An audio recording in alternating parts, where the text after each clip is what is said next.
2 Samuel chapitre 1. Après la mort de Saül, David, qui avait battu les Amalécites, était depuis 2 jours revenu à Tsiklag. Le 3e jour, un homme arriva du camp de Saül, les vêtements déchirés et la tête couverte de terre. Lorsqu'il fut en présence de David, il se jeta par terre et se prosterna.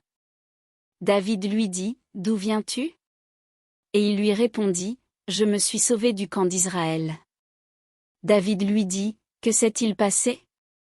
Dis-moi donc. » Et il répondit, « Le peuple s'est enfui du champ de bataille, et un grand nombre d'hommes sont tombés et ont péri, Saül même et Jonathan, son fils, sont morts. » David dit au jeune homme qui lui apportait ces nouvelles, « Comment sais-tu que Saül et Jonathan, son fils, sont morts ?» Et le jeune homme qui lui apportait ces nouvelles répondit, « Je me trouvais sur la montagne de Giboa, et voici, Saül s'appuyait sur sa lance, et voici, les chars et les cavaliers étaient près de l'atteindre. S'étant retourné, il m'aperçut et m'appela. Je dis, me voici. Et il me dit, qui es-tu ? Je lui répondis, je suis Amalécite. Et il dit, approche donc, et donne-moi la mort, car je suis pris de vertige, quoique encore plein de vie. Je m'approchai de lui, et je lui donnai la mort, sachant bien qu'il ne survivrait pas à sa défaite. J'ai enlevé le diadème qui était sur sa tête et le bracelet qu'il avait au bras, et je les apporte ici à mon Seigneur. David saisit ses vêtements et les déchira, et tous les hommes qui étaient auprès de lui firent de même.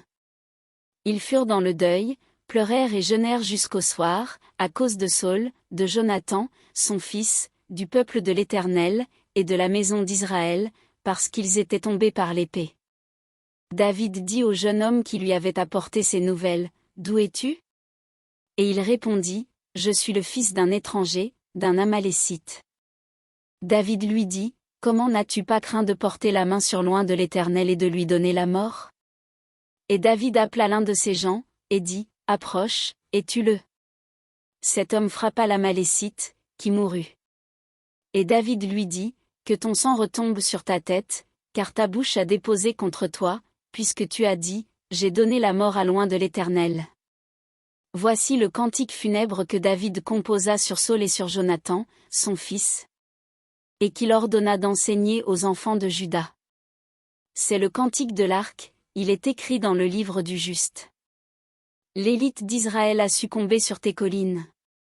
Comment des héros sont-ils tombés ? Ne l'annoncez point dans Gath, n'en publiez point la nouvelle dans les rues d'Ascalon, de peur que les filles des Philistins ne se réjouissent, de peur que les filles des incirconcis ne triomphent. Montagne de Giboa. Qu'il n'y ait sur vous ni rosée ni pluie, ni champ qui donne des prémices pour les offrandes. Car là ont été jetés les boucliers des héros, le bouclier de Saül, l'huile a cessé de les oindre.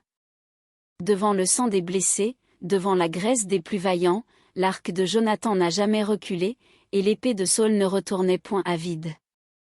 Saül et Jonathan, aimables et chéris pendant leur vie, n'ont point été séparés dans leur mort, ils étaient plus légers que les aigles, ils étaient plus forts que les lions. Filles d'Israël. Pleurez sur Saül, qui vous revêtait magnifiquement de cramoisi, qui mettait des ornements d'or sur vos habits. Comment des héros sont-ils tombés au milieu du combat ?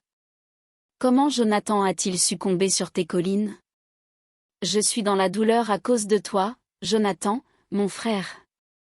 Tu faisais tout mon plaisir, ton amour pour moi était admirable, au-dessus de l'amour des femmes.